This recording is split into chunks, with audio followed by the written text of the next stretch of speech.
আমরা আইন অমান্য আন্দোলন চলার সময় ছাত্র সমাজ তাদের ভূমিকা, তারা কিভাবে জাতীয় আন্দোলনে মূল স্রোতের সঙ্গে অংশ নিয়েছিল সেগুলো কিন্তু জানি। আমি এখন আলোচনায় যাব in the light off history, ইতিহাসের আলোয় ইউটিউব চ্যানেলে ছাত্র সমাজের কথা। সেই সময়কার আইন অমান্য আন্দোলন চলাকালে যে সমস্ত পত্রপত্রিকাতে বিশেষভাবে তুলে ধরা হয়েছিল তার একটা তালিকা। আমরা দেখতে পাই যে যখন আইন অমান্য আন্দোলন চলছে তখন ছাত্রদের ভূমিকা, ছাত্রদের নাম, ছাত্রদের কার্যকলাপ সমস্ত বিষয়ে সংবাদপত্রগুলো কিন্তু ওয়াকিবহাল ছিল এবং সংবাদপত্রগুলো তাদের সাংবাদিকতার শিরোনামে ছাত্রদের ভূমিকার কথা উল্লেখ করত।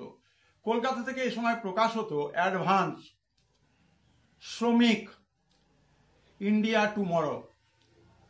অবিভক্ত বাংলার ময়মনসিংহ থেকে প্রকাশিত হতো চারু মিহির, আমাদের একেবারে উত্তরবঙ্গের একটি গুরুত্বপূর্ণ জনপদ জলপাইগুড়ি জেলা আজকের দিনে, এবং সেই সময়কার জলপাইগুড়ি থেকে প্রকাশিত হতো রংপুর বার্তা এবং মুক্তিবাণী।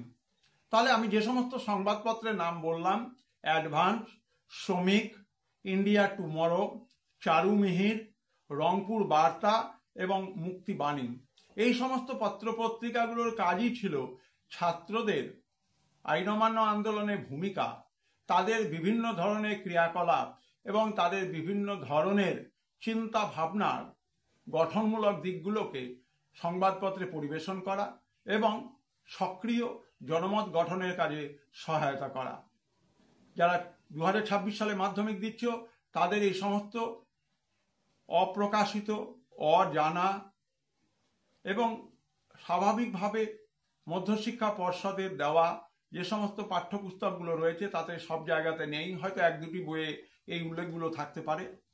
সেদিকটি মাথায় রেখে তোমাদের জন্য এই গুরুত্বপূর্ণ আইন অমান্য আন্দোলনের সময়কার সংবাদপত্র, পত্রপত্রিকাগুলোর বিষয়ে ধারণা দেওয়া হলো। উপস্থাপনা ভালো লাগলে তোমরা প্রথম থেকে এই চ্যানেলের সঙ্গে আছো, এখনো আছো এবং আগামী দিনে থাকবে এই আশা রাখি। চ্যানেলটিকে সাবস্ক্রাইব করবে। সবাই ভালো থাকবে, সুস্থ থাকবে।